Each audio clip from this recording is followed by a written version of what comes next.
Welcome to I dream. గోవాలో arrest చేసిన Johnny మాస్టర్ని హైదరాబాద్ తీసుకొచ్చిన నార్సింగ్ పోలీసులు రాజేంద్ర నగర్ కోర్టులో ప్రవేశపెడతారు. ప్రవేశపెట్టిన తర్వాత కోర్టు ఆదేశాల మేరకు అతన్ని జైలు తరలించే అవకాశం కనిపిస్తుంది. అయితే ఈ కేసులో చాలా ఇంపార్టెంట్ కనిపిస్తుంది. ఫస్ట్ కేసు నమోదైంది రాయదుర్గం పోలీస్ స్టేషన్, తర్వాత అక్కడి నుండి నార్సింగ్ వచ్చింది, జరిగింది బాంబేలో జరిగింది. ఈ మూడిట్లో కేసు ఉండబట్టే 3 పోలీస్ స్టేషన్ పరిధి ఉంది కాబట్టి ఈ కేసులో ఎక్కడైనా వీకిపోయే అవకాశం ఉందా? ఖచ్చితంగా పోక్సో కేసులో ఎవరు జానీ మాస్టర్ ఉన్నారో ఆయనకు శిక్ష పడాలంటే కేసు ఎలా ఇన్వెస్టిగేషన్ చేయాలి అనే విషయాన్ని మనతో మాట్లాడడానికి హైకోర్టు అడ్వకేట్ శ్రీకాంత్ గారు ఉన్నారు. ఆయన అడిగి మరిన్ని విషయాలు తెలుసుకుందాం. సార్ నమస్తే అండి. సార్, పోక్సో అనగానే ఖచ్చితంగా శిక్ష పడుతుంది అనేది ఒక మ్యాండేటరీ కనిపిస్తుంటుంది. ఇప్పుడు ఈ కేసులో జానీ మాస్టర్ కేసులో పోక్సో సెక్షన్ పెట్టారు, తర్వాత 323 పెట్టారు, 506 అన్నీ కూడా పెట్టుకొచ్చారు. ఇప్పుడు మీరు ఎఫ్ఐఆర్ చూశారు కాబట్టి కేసు ఎలాగో ఇన్వెస్టిగేషన్ చేస్తే కరెక్ట్గా శిక్ష పడుతుంది. ఇందులో 3 స్టేషన్ల పరిధి ఉంది కాబట్టి ఫస్ట్ రాయదుర్గం 0 ఎఫ్ఐఆర్, నార్సింగ్, తర్వాత ఎఫ్ఐఆర్ జరిగింది కూడా ప్లేస్ ఆఫ్ ఎంపీస్ బాంబే. కాబట్టి ఈ టెక్నికల్ ఇష్యూస్ ఏమైనా కేసుని బ్రేక్ చేయడానికి ఏమైనా అవకాశం ఉంటుంది? మురళి గారు, మొట్టమొదటిగా నేను చెప్పాల్సింది ఏంటంటే జానీ మాస్టర్కి శిక్ష పడడానికి అనేది నేను అంగీకరించను. ఎందుకు అంటే చట్టం యొక్క పని ఒకరిని శిక్షించడమో లేకుంటే ఒకరిని శిక్ష నుంచి విమోచనం చేయడమో కాదు, న్యాయాన్ని అందించడం. జానీ మాస్టర్ ఒకవేళ తప్పు చేసి ఉండుంటే అతనికి శిక్ష పడుతుంది. అంతేగాని జానీ మాస్టర్ శిక్ష వేయడానికి ఎలా చేయాలి అనే ఆలోచన ధోరణి కూడా సమాజంలో ఏదైతే సోషల్ మీడియాలో అంతా కనిపిస్తుందో ఇతను శిక్ష పడాలి అనేది, ఆ ధోరణి అనేది కరెక్ట్ కాదు. ఎందుకు అంటే ఇప్పుడు ప్రిన్సిపల్ ఆఫ్ లా ఏ ఒక్క అక్యూజ్డ్ పర్సన్ అయినా కానీ అతను నేరం ప్రూవ్ అయ్యేంత వరకు కూడా అతను గిల్టీ కాదు. అవును, అతను కేవలం నేరారోపితుడు మాత్రమే. కాబట్టి అతను శిక్ష పడిపోవాలి, శిక్ష పడాలంటే ఏం చేయాలి? సమాజం కోరుకుంటే చాలా కోరుకుంటారు సమాజం. అటువంటి వ్యక్తులు ఈ విధంగా చేయడం వల్ల సినీ పరిశ్రమకు ఒక చెడ్డ పేరు వస్తుంది కాబట్టి కఠినంగా శిక్షించాలంటూ అదర్ సైడ్ పక్షం వినకుండా, అందుకనే మనకు రాజ్యాంగం మనకు ఇచ్చిన హక్కు ఏంటి అంటే ప్రతి ఒక్కరికి కూడా ఫెయిర్ ట్రయల్ అనేది ఉంటుంది. ఈ ఫెయిర్ ట్రయల్ అనేది జరగకుండా నువ్వు తప్పు చేసావు అని చెప్పేసి కన్క్లూడ్ చేయడానికి సమాజంకు రైట్ లేదు. సమాజం తన ఒపీనియన్ ఎక్స్ప్రెస్ చేయొచ్చు. ఒకవేళ చేసి ఉంటే ఖచ్చితంగా శిక్షార్హుడు, ఖచ్చితంగా శిక్ష పడాలి. చేసి ఉన్నాడు అనే ప్రిలిమినరీ ఇన్వెస్టిగేషన్ కానీ రివీల్ చేస్తే శిక్ష పడే విధంగా పోలీసు వారు, ప్రాసిక్యూషన్ వారు తగిన చర్యలు తీసుకోవాలి. ప్రాసిక్యూషన్ లేకుండా చూసుకోవాలి. అంతవరకు మాత్రమే స్టేట్ డ్యూటీని చేయాలి. అంతేగాని శిక్ష విధించడము, శిక్ష పడేలా చేయడం అనేది మోటివ్ అవ్వకూడదు. అలాంటి మోటివ్ ఎప్పుడైతే తయారవుతుందో మనం అందరం కూడా, సమాజం కూడా అంటే బ్యాక్వర్డ్ మైండ్ సెట్ మనకు ఉంది అనడానికి అదొక నిదర్శనం. కాబట్టి ఫెయిర్ ట్రయల్ అనేది అందరికీ ఆపర్చునిటీ ఉండాలి. జానీ మాస్టర్ పక్షాన్ని వినాలి, అతను తన డిఫెన్స్ని తను చేసుకోవాలి. ఆ డిఫెన్స్ చేసుకున్న తర్వాత ఒకవేళ ప్రాసిక్యూషన్ వారు కానీ నిరూపించితే అతనికి శిక్ష పడి తీరాలి. ఆ ధోరణిలో మనం ఉండాలి. ఇది నెంబర్ 1. అయితే ఎఫ్ఐఆర్ నేను చూసాను కానీ అందులో పోక్సోకి సంబంధించిన సెక్షన్స్ ఏవి పెట్టలేదు. 376లోనే ఉంది. 376, 323 ఏదో ఉంది, 506 ఉంది. పోక్సో ఇన్వోక్ చేయలేదు. బహుశా పోక్సో ఇన్వోక్ చేయడానికి కారణం కూడా ఎఫ్ఐఆర్లోనే ఉంది. ఇప్పుడు నేను చెప్తే అది మరీ ప్రీమెచ్యూర్ అవుతుంది కాబట్టి ఆ విషయం నేను చెప్పదలుచుకోలేదు. పోక్సోకి అట్రాక్ట్ అయ్యే విధంగా మాత్రం ఆ పర్టికులర్ ఎఫ్ఐఆర్లో ఇంగ్రీడియంట్ అనేది నాకు కూడా కనిపించలేదు. కానీ 2019లోనే 2020లో బాంబాయి తీసుకెళ్ళి తను రేప్ చేశాడంటూ చెప్పింది కాబట్టి అప్పటికి ఆ అమ్మాయి మైనర్ కాబట్టి ఆమె మీద, జానీ మాస్టర్ మీద పోక్సో వస్తుంది. ఖచ్చితంగా మైనర్ బాలిక మీద కానీ ఒకవేళ ఇలాంటి సెక్షువల్ అసాల్ట్ ఏదైనా జరుగుండి ఉంటే అది పోక్సో చట్టాన్ని కంపల్సరీగా అట్రాక్ట్ చేస్తుంది. కానీ ఇప్పుడు ఇందులో చూడాల్సింది ఏంటంటే లాలో కూడా బహుశా ఇలాంటి కేసులు దొరికినప్పుడు మాత్రమే మనకు ఒక కొత్త ఇంటర్ప్రిటేషన్ని, కొత్త చట్టాన్ని ఇవాల్వ్ చేసే మనకు ఆపర్చునిటీ దొరుకుతుంది. అదేంటి అంటే ఒక అమ్మాయి మైనర్గా ఉంది. మైనర్గా ఉన్న అమ్మాయికి, ఫర్ ఎగ్జాంపుల్ మీ ఈజీగా అర్థం కావడానికి చెప్తాను, మైనర్గా ఉన్న అమ్మాయికి హిందూ వివాహ చట్టంలో పెళ్లి చేస్తారు. పెళ్లి చేసిన తర్వాత సబ్సిక్వెంట్లీ అది డిజాల్వ్ అవ్వకుండా సబ్సిక్వెంట్లీ మెజారిటీ తీరిన తర్వాత కూడా తను కానీ మ్యారేజ్ కంటిన్యూ చేస్తే ఇంకా మైనారిటీలో జరిగిన పెళ్లి చెల్లదు అనే గ్రౌండ్ తీసుకోవడానికి వీల్లేదు. అలాగే ఇప్పుడు మైనారిటీలో ఉన్న ఒక అమ్మాయి మైనర్గా ఉన్నప్పుడు పెళ్లి జరిగింది, మెజారిటీ రాగానే రీజనబుల్ టైంలో ఇది మైనర్గా ఉన్నప్పుడు జరిగిన పెళ్లి కాబట్టి ఇది చెల్లదు అని చెప్పేసి తన కోర్టును ఆశ్రయిస్తే ఆ పెళ్లి రద్దు అవుతుంది. కానీ సబ్సిక్వెంట్గా తను కానీ అది కంటిన్యూ చేసి ఒకవేళ ఆ కంటిన్యూషన్ మ్యారేజ్లో ఉండి ఆ తర్వాత ఎప్పటికో వెళ్ళి 4 ఏళ్ళకో 5 ఏళ్ళకో వెళ్ళి నేను మైనర్గా ఉన్నప్పుడు జరిగింది కాబట్టి చెల్లదు అంటే కుదరదు. ఎందుకంటే మెజారిటీ తీరిన తర్వాత కోహాబిట్ చేసింది కాబట్టి. రైట్. సో ఇలాంటిది ఆ హిందూ వివాహ చట్టంలో ఉంది. ఆ లాజిక్ని ఒకవేళ ఇక్కడ కానీ అప్లై చేస్తే, చేయమని నేను చెప్పట్లేదు, జస్ట్ ఒక రీజనబుల్ అప్రిహెన్షన్ని నేను రేజ్ చేస్తున్నా. మైనారిటీలో ఉన్నప్పుడు ఒక అఫెన్స్ జరిగింది, మెజారిటీ తీరింది, 18 ఏళ్ళు వచ్చాయి. ఇప్పుడు ఆ అమ్మాయికి దాదాపు 21-22 సంవత్సరాలు ఉన్నాయి. సో మెజారిటీ తీరింది. ఆ తర్వాత చాలా కాలం ట్రావెల్ కూడా జరిగింది. ఆ జరిగిన తర్వాత తన ద్వారా ఆపర్చునిటీస్ తెచ్చుకుంది. ఆ తర్వాత ఇప్పుడు కన్క్లూజన్ ఆఫ్ ఎఫ్ఐఆర్ చూస్తే కాంట్రడిక్షన్ ఉంది. నాకైతే అలా అనిపించింది. బేర్లీ కంప్లైంట్ చూస్తే మాత్రం నాకు ఇద్దరి పక్షాన్ని, అంటే జానీ పక్షాన్ని వినకుండా ఈ యొక్క ఎఫ్ఐఆర్ని బేస్ చేసుకొని ఇదే జరిగిందేమో అనే అపోహకి నేనైతే రావట్లేదు. ఓకే. అయితే ఆ రీజనబుల్ టైం అనేది లేదు కాబట్టి పోక్సో బహుశా అట్రాక్ట్ అవుతుందా లేదా అనేది అందులో ఆ ఎఫ్ఐఆర్లో ఏదైతే ఆ అమ్మాయి రిపోర్ట్ రాసిచ్చిందో, రిటర్న్ కంప్లైంట్ ఇచ్చిందో, హ్యాండ్ రిటర్న్ కంప్లైంట్ అది. ఆ హ్యాండ్ రిటర్న్ కంప్లైంట్లోది ప్రిలిమినరీగా అవుతుంది. ఓకే. అది పోక్సో చట్టాన్ని పెద్దగా అట్రాక్ట్ చేయనట్టే నాకైతే అనిపించింది. సబ్సిక్వెంట్లీ ఏదైనా సెక్షన్ ఆల్టరేషన్ చేసి వేస్తారేమో నాకు తెలియదు. ఓకే. సెక్షన్ ఆల్టరేషన్స్ జరిగితే బహుశా పోక్సోని ఎలా అట్రాక్ట్ చేస్తారో అనేది చూడాలి. సార్ ఫస్ట్ చేసే వీలైతే ఉంది. ఓకే. రాజేంద్ర నగర్లో ఇచ్చారు, ఇచ్చింది కేసు ఏమో అమ్మాయి కంప్లైంట్ ఉండే రెసిడెన్స్ అక్కడ కాదు కాబట్టి దాన్ని 0 ఎఫ్ఐఆర్ కట్టి ట్రాన్స్ఫర్ చేశారు. అవును. ఇక్కడ ఎఫ్ఐఆర్ ఇష్యూ అయింది, ఆయన కోసం పట్టుకున్నారు. అవును. కానీ ఫస్ట్ జరిగిన అఫెన్స్ బాంబే. ఎస్. ఆ టెక్నికల్గా ఏమైనా డిఫెన్స్ వాళ్ళకి ప్లస్ లేదు, అది కాదు, ఈ కేసులో అవ్వదు. ఎందుకు అంటే జనరల్గా ఏంటి అంటే ఇప్పుడు ఈ కొత్త విఎన్ఎస్ఎస్లో ఇది ఒక లాకునా అనే చెప్తాను నేను. 0 ఎఫ్ఐఆర్ అనేది దాని పరిధిని దాటింది అనేది నా ఒపీనియన్. ఇంతకుముందు కూడా నేను డ్రీమ్లో మాట్లాడినప్పుడు నేను ఎక్స్ప్రెస్ చేశాను. అదేంటంటే 0 ఎఫ్ఐఆర్ అనేది ఒక దగ్గర ఎఫ్ఐఆర్ రిజిస్టర్ అయ్యి ట్రాన్స్ఫర్ అవ్వడం వరకు సమంజసంగా ఉంటుంది, కానీ ఇన్వెస్టిగేషన్ చేయడం అనే పరిధిని ఇవ్వడం అనేది కరెక్ట్ కాదు. కానీ ఈ కేసులో అంటే ఇప్పుడు ఎట్లా అంటే ఫర్ ఎగ్జాంపుల్ గుజరాత్ పోలీసులు నా మీద ఎఫ్ఐఆర్ చేసి ఇన్వెస్టిగేషన్ చేసేసి అరెస్ట్ చేసేసి ఓన్లీ ఛార్జ్ షీట్ వేసి ట్రయల్ చేయడానికి మాత్రం హైదరాబాద్కి తీసుకురావచ్చు. అంటే అఫెన్స్ ఇక్కడ జరుగుంటుంది, వాళ్ళు అక్కడ చేయొచ్చు. సో బేసికలీ గుజరాత్ పోలీసులు ఎక్కడికన్నా వెళ్ళి నన్ను అరెస్ట్ చేయొచ్చు. అలాంటి ప్రావిజన్ ఇప్పుడు బిఎన్ఎస్ఎస్లో సెర్చ్ చేయొచ్చు 185, 173 కలిపి చదివితే. సో ఈ ఇమ్మీడియట్గా వాళ్ళ ఇన్వెస్టిగేషన్ కూడా కంప్లీట్ చేసేసి జ్యూరిస్డిక్షనల్ మ్యాజిస్ట్రేట్ గారి దగ్గరికి ట్రయల్ కోసం పంపించాలి. ఈ ప్రొసీజర్ అనేది అంత సెన్సిబుల్ ప్రొసీజర్ కాదనేది నా వ్యక్తిగతమైన ఒపీనియన్. This is number 1. కానీ ఈ కేసుకి అది అప్లికేబుల్ కాదు. ఎందుకు అంటే పార్ట్ ఆఫ్ క్రైమ్ ఇక్కడ కూడా జరిగింది. ఎందుకంటే బాంబేలో జరిగింది, ఇక్కడ జరిగింది, తన ఇంట్లో జరిగింది, హైదరాబాద్లో జరిగింది. కాబట్టి జ్యూరిస్డిక్షన్ అనేది ఇప్పుడు ప్రజెంట్ రాయదుర్గం కాకుండా నార్సింగి పోలీసులకి ఉండే జ్యూరిస్డిక్షన్, డెఫినెట్గా వాళ్ళకి జ్యూరిస్డిక్షన్ ఉంది. పార్ట్ ఆఫ్ క్రైమ్ జరిగింది కాబట్టి. అంటే ఒక క్రైమ్కి చైన్ ఆఫ్ ఈవెంట్స్ జరిగినప్పుడు, అంటే ఫర్ ఎగ్జాంపుల్ బాంబ్ బ్లాస్ట్ హైదరాబాద్లో జరిగింది, దీని ప్లానింగ్ ముంబైలో జరిగింది, దీని మెటీరియల్ ఢిల్లీలో తీసుకున్నారు, అసలు ప్లానింగ్ కాశ్మీర్లో జరిగి ఉంటుంది. సో ఇప్పుడు ఈ 4 ప్రాసెస్లో కూడా జ్యూరిస్డిక్షన్ ఉంది, ఎక్కడన్నా చేయొచ్చు. అలాగే ఇది కూడా ఒక పార్ట్ ఆఫ్ క్రైమ్ బహుశా 376 వరకు మీకు బాంబేలో జరిగింది, తర్వాత అసాల్ట్ వచ్చేసి హైదరాబాద్లో జరిగింది, ఇంటికి వెళ్ళి స్కూటీని తగలబెట్టాడు, అక్కడికి వెళ్ళి గొడవ చేశాడు అనేది వాళ్ళ ఇంట్లో నార్సింగి అండర్లో జరిగింది. సో ఒక పార్ట్ ఆఫ్ క్రైమ్ ఉంది, సేమ్ క్రైమ్ కానప్పటికీ ఒక కాజ్ ఆఫ్ యాక్షన్ ఉంది కాబట్టి చెయ్యొచ్చు. మేజర్గా కాగ్నిజబుల్ అఫెన్స్ ఉండేది బాంబేలో కాబట్టి బాంబేలో ఇన్వెస్టిగేట్ చేయాలా అనేది బహుశా ఇప్పుడు పోలీసు వాళ్ళు దానికి అది కొత్త చట్టంలో అయితే న్యూ క్వశ్చన్ ఆఫ్ లానే అది. అంటే ఒక కాగ్నిజబుల్ అఫెన్స్ ఉంది, నాన్ కాగ్నిజబుల్ అఫెన్స్ ఉంటుంది, ఇంకోటి 323 కాగ్నిజబుల్ అయినప్పటికీ ఈ మూడిట్లో మోర్ సీరియస్ అఫెన్స్ అనేది అక్కడ ఉంది కాబట్టి అక్కడ ఇన్వెస్టిగేట్ చేస్తారా, లేకుంటే వీళ్ళు అక్కడికి వెళ్ళి ఇన్వెస్టిగేట్ చేయొచ్చు.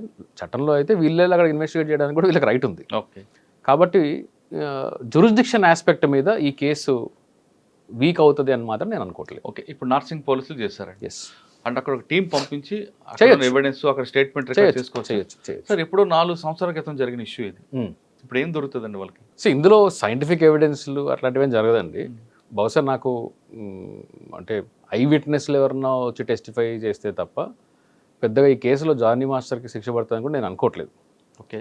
ఇప్పుడు పోక్సోలో ఏంటి అంటే పోక్సో చట్టంలో విక్టిమ్ యొక్క సోల్ టెస్టిమనీ సరిపోతుంది, కానీ అలా 376 రెగ్యులర్ 376లో అలా కాదు. సోల్ టెస్టిమనీ ఆ అమ్మాయిది 4 గోడల మధ్యలో జరిగిన దానికి ప్రూఫ్ ఎక్కడి నుంచి చేస్తారు? ఆ అమ్మాయి టెస్టిఫై చేసే విధానంలో ట్రయల్లో కానీ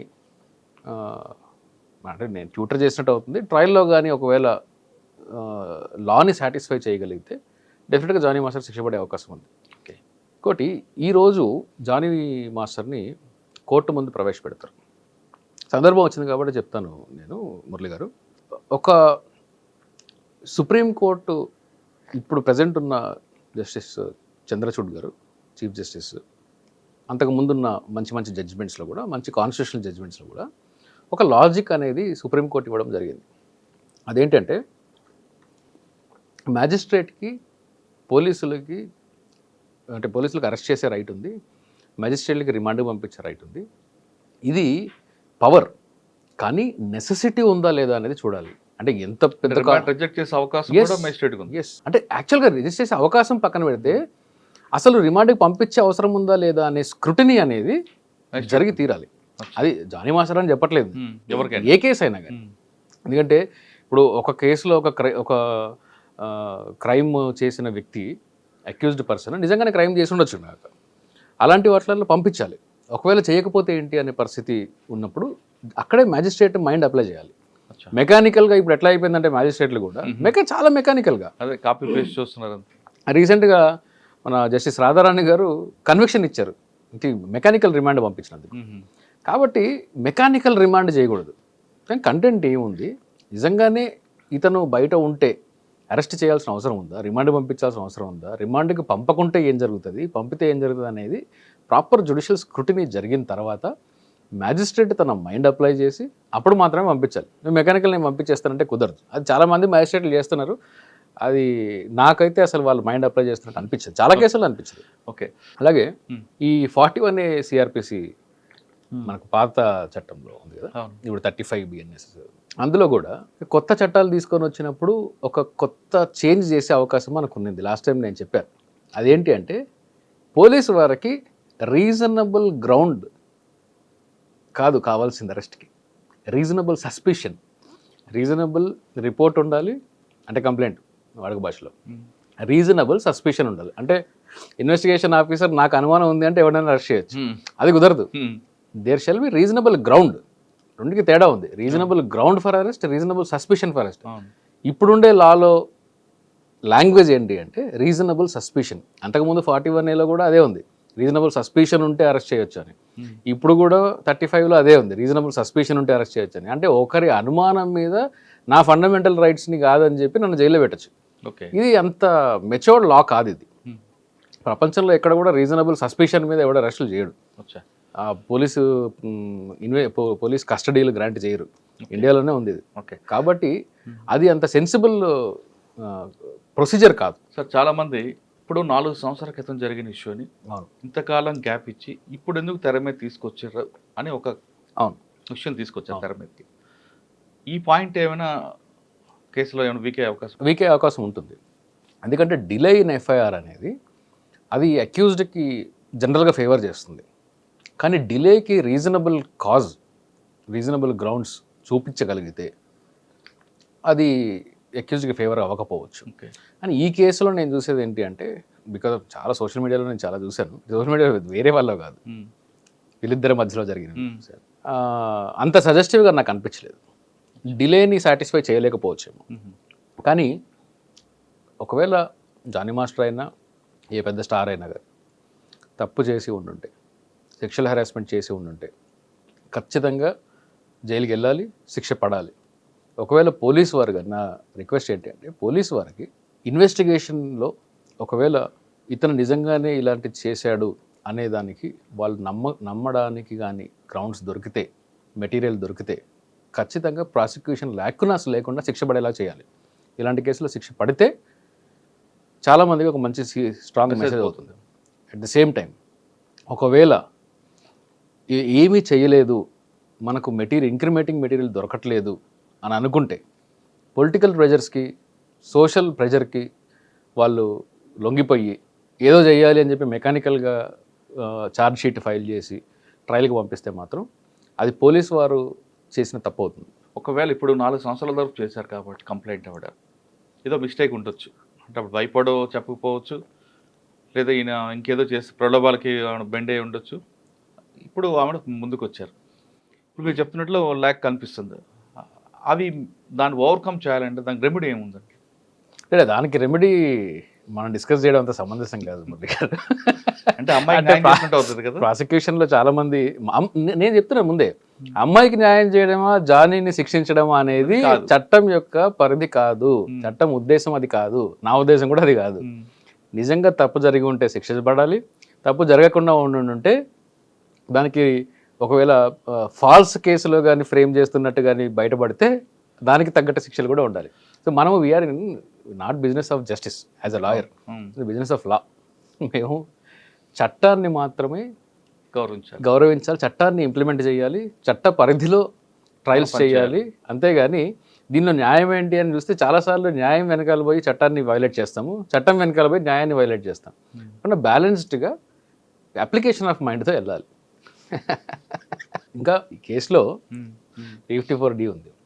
అందులో చాలామంది ఏమనుకుంటారు, నాకేదన్నా మెసేజ్లు పెట్టినా, నాకేదన్నా అంటే స్టాకింగ్ చేసినా కానీ, సెక్షువల్లీ ఎక్స్ప్లిసిట్ మెసేజ్లు పెట్టినా కానీ నేను 354D కింద కేసులు కట్టచ్చు అని చెప్పేసి అనుకుంటారు. పోలీసులు కూడా 354 కిందే కేసులు కడతా ఉంటారు. ఇది అందులో ఒక లాజిక్ ఉంది, అది దీనికి అప్లికబుల్ కాదు, జస్ట్ నాలెడ్జ్ కోసం చెప్తున్నా. ఒక అమ్మాయికి ఎలాంటి ఎక్స్ప్లిసిట్ మెసేజ్లు మీరు పెడితే ఈ అమ్మాయి నాకు ఇది ఇష్టం లేదు ఇంకా పెట్టొద్దు అని వ్యక్తపరచాలి, డినై చేయాలి. డినై చేయకుండా తను కూడా కంటిన్యూ చేసి రిప్లైలు చేస్తూ ఉండి ఆ తర్వాత ఎప్పటికో 1-2 ఇయర్స్కి వెళ్ళి లేదు అప్పుడు నాకు ఇలాంటి ఫోన్ మెసేజ్లు పెట్టాడు, అప్పుడు నాకు ఇలాంటి మెసేజ్లు పెట్టాడు, నన్ను వాట్సాప్లో హెరాస్ చేశాడు, ఫేస్బుక్లో చేశాడు, అప్పుడు పంపించినవన్నీ కూడా తప్పు కాబట్టి కేసులు పెట్టాలంటే కుదరదు. ఎందుకంటే మీరు ఎక్స్ప్రెస్గా డినై చేసి ఉండాలి, ఆ డినయల్ చూపించాలి. డినయల్ చూపించలేకపోతే 354 నిలబడదు. At the same time sexually మెసేజ్లు పంపడము, సెక్షువల్ అడ్వాన్సెస్ చేయడం అనేది స్టాకింగ్ కాదు. కేవలం తనతో ఒక కాంటాక్ట్ ఎస్టాబ్లిష్ చేసి ఆ కాంటాక్ట్ని కంటిన్యూ చేయడానికి చేసే అటెంప్ట్ మాత్రమే 354లోకి వస్తుంది. సో ఇవి కన్ఫ్యూజన్స్ ఉండేవి. రేపొద్దున ట్రయల్ స్టేజ్లో ఈ ట్రయల్ ఎలా చేస్తారో నాకు తెలియదు, ఆర్గ్యుమెంట్ లెవెల్కి వచ్చినప్పుడు ఇలాంటి లీగల్ గ్రౌండ్స్ తీసుకుంటే బేస్డ్ ఆన్ ఎఫ్ఐఆర్ మాత్రం జానీకి శిక్ష పడే ఛాన్సెస్ తక్కువ ఉన్నాయి. కానీ ప్రాసిక్యూషన్ వారు కానీ లాక్యునాస్ లేకుండా ఇన్వెస్టిగేషన్ ఛార్జ్షీట్ కానీ వేయగలిగితే శిక్ష పడే అవకాశాలు పెరుగుతాయి. సినిమా వాళ్ళు అనగానే ఫస్ట్లో బాగానే మాట్లాడుకుంటారు, ఫ్రెండ్షిప్ అంటారు, రకరకాలు చూస్తుంటాం. కొంతమంది వాళ్ళ దగ్గర క్లోజ్గా మూవ్ అయ్యి ఫొటోస్ ఉంటాయి, అమ్మాయి ఆయన దగ్గరికి వెళ్ళడం, అవును, ఆయన ఒళ్ళో కూర్చుని ఫోటోలు, ఇవన్నీ కూడా సోషల్ మీడియాలో మనం చాలా చూస్తుంటాం. సినిమా వాళ్ళకి అది అలవాటే అని వదిలిపెడతాం.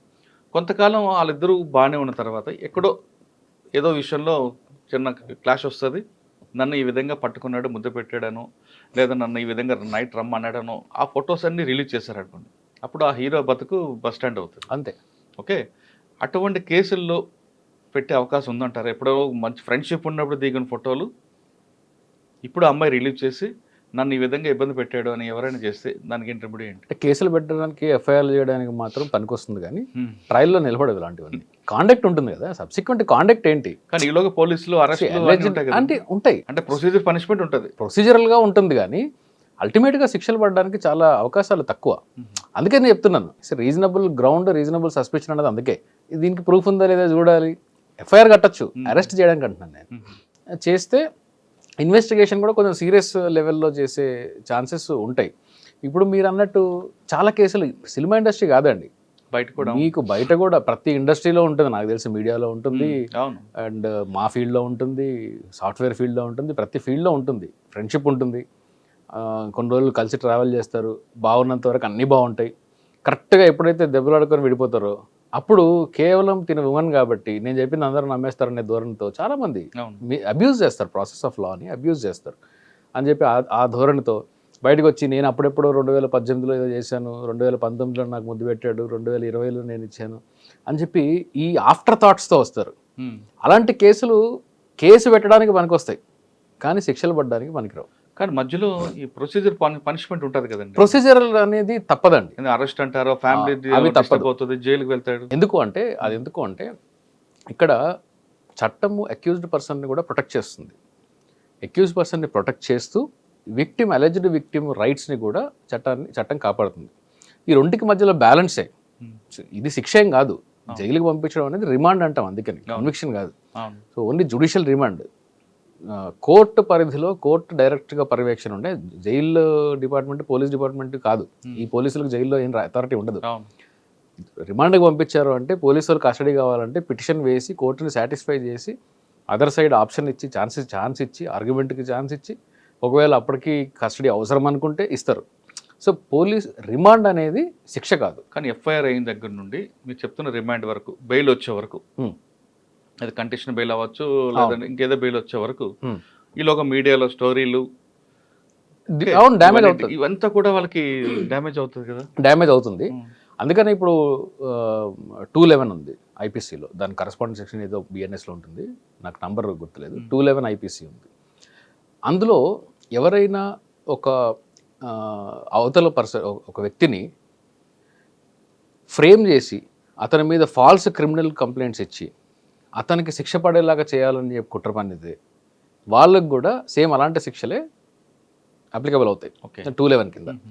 అంటే ఫర్ ఎగ్జాంపుల్ ఒక విక్టిమ్ వచ్చి పలానా వ్యక్తి నన్ను ఏదో చేశాడు, ఇతని మీద చర్యలు తీసుకోండి అన్నప్పుడు ఎఫ్ఐఆర్ అవుతుంది, ఇక ఇన్వెస్టిగేషన్ అవుతుంది. ఫైనల్గా ఏం తేలుతుందంటే అసలు ఈ విక్టిమ్ ఎవరైతే ఉన్నారో ఈ విక్టిమ్ ఏమీ జరగలేదు కాబట్టి ఏం జరగకపోయినా కానీ అవతల వ్యక్తిని ఫ్రేమ్ చేద్దామని చెప్పేసి ఒక ప్రాసెస్ని ఇనిషియేట్ చేసి శిక్ష పడేలాగా తనని ఫ్రేమ్ చేసింది అన్నప్పుడు ఈ విక్టిమ్ మీద కూడా కేసులు పెట్టచ్చు. విక్టిమ్ ని ట్రయల్ ఓకే, కానీ మధ్యలో జరుగుతున్న ఎపిసోడ్ కు అది అంటే అన్ని ఒక్కొక్క ఇన్సిడెంట్ ని తీసుకుంటూ పోతే అండి లా నడవదండి, ఫంక్షన్ అవ్వదు. ప్రతి దగ్గర బ్రేక్ పడుతుంది, ఫంక్షన్ అవ్వదు. కరెక్టే సార్. కానీ ఎవరైతే ఎక్యూజ్డ్ అంటే మీరు అన్నారు రిమాండ్ ఉన్నారో వాళ్ళ ఫ్యామిలీ అంతా డిస్టర్బ్ అవుతుంది కదా. దానికి పనిష్మెంట్కి మరి అదే చెప్తున్నాను. కేవలం ఏంటి అంటే శిక్ష అంటే ఒక నేరాన్ని ఆరోపించినప్పుడు అది ప్రూవ్ చేయలేకపోతే శిక్షలు ఉండవు. కానీ ఉద్దేశపూర్వకంగా ఫ్రేమ్ చేశారు అని మాత్రం ప్రూవ్ అయితే మాత్రమే శిక్షలు ఉంటాయి.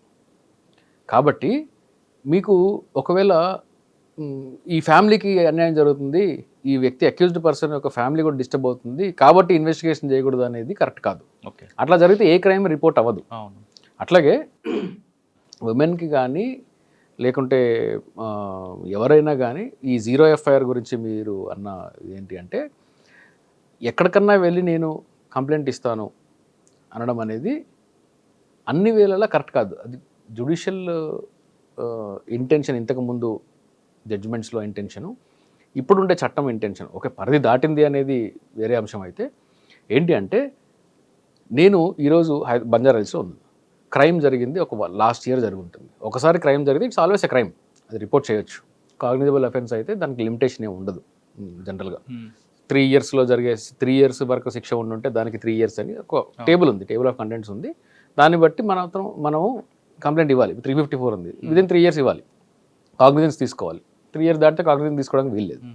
అట్లా ఈ రేప్ కేసెస్లో మాత్రం అలాంటి లిమిటేషన్ ఏం లేదు, కంటిన్యూ అవుతుంది. ఈరోజు నేను బంజారాహిల్స్లో ఉన్నాను కాబట్టి నేను బంజారాహిల్స్కి కన్వీనియంట్గా వెళ్ళి నేను అక్కడ ఎఫ్ఐఆర్ రిజిస్టర్ చేయడం వరకు అది విక్టిమ్ యొక్క కన్వీనియన్స్ కోసం మాత్రమే అండ్ విక్టిమ్ యొక్క నియరెస్ట్ అవైలబిలిటీ రిపోర్ట్ చేయడానికి మాత్రమే పనికొస్తుంది తప్ప దాన్ని పరిధి దాటకూడదు.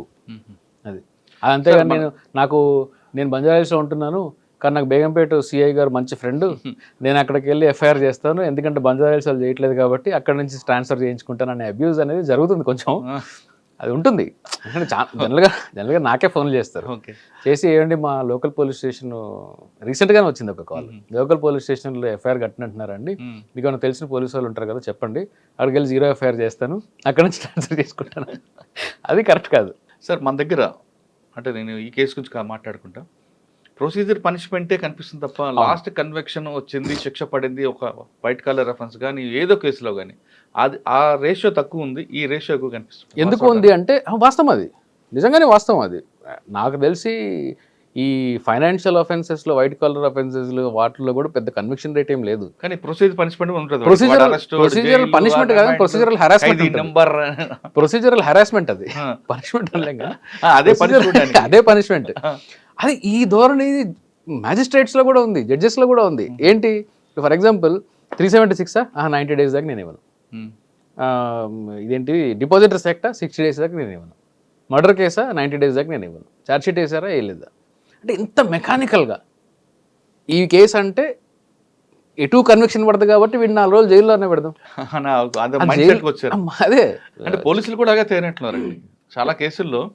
పోనీ లోపల పంపిస్తే ఆడే ఉంటాడు 14 రోజులు, అదే చాలు వాడికి. ఎటు ప్రూవ్ అవ్వదు కదా, ప్రూవ్ అవ్వదు, నేను కూడా జైలు ఉండదు, నాకు ట్రాన్స్ఫర్ అయిపోతా కదా, నాకు ఎందుకు లేదు. ఎటు ప్రూవ్ అవ్వదు, పాడవద్దు. కాబట్టి ఎందుకంటే వీళ్ళు ఇన్వెస్టిగేషన్ కూడా 4 గోడల మధ్యలో చేస్తారు. ఎన్ని 161 స్టేట్మెంట్లు చూస్తామండి మేము. మీకు ఒకరోజు ఈరోజు ఎఫ్ఐఆర్ జరుగుతుంది, కనీసము ఆ 161 స్టేట్మెంట్ రికార్డ్ చేసే వాళ్ళకి మినిమం కామన్ సెన్స్ ఉండదు. ఈరోజు ఎఫ్ఐఆర్ జరుగుతుంది, ఎఫ్ఐఆర్లో కంటెంట్ ఒకటి ఉంటుంది. ఈయన 2 నెలలకు ఛార్జ్ షీట్ వేస్తాడు, కానీ ఛార్జ్ షీట్లో ఏం చేస్తాడంటే 161 స్టేట్మెంట్ ఎఫ్ఐఆర్ జరిగిన రోజే రాస్తాడు. పోనీ రాశాడు, అప్పటికి నేను రియల్ కేసు చెప్తున్నాను, పోనీ రాశాడు. ఎఫ్ఐఆర్లో ఒక థియరీ ఉంటుంది, అదే రోజు 161లో ఇంకో థియరీ ఉంటుంది.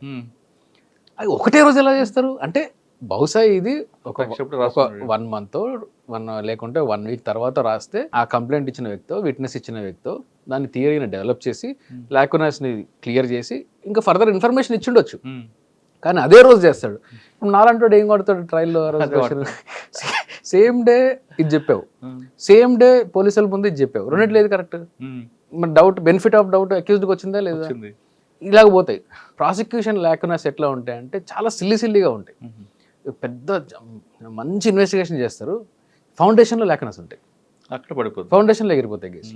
అందుకని అంటే ఇది ఇన్కాంపిటెన్సా లేకపోతే కమిట్మెంట్ లేకపోవడమా, మెకానికల్గా చేయడమా, వాళ్ళకి చట్టం మీద అవగాహన లేకపోవడమా?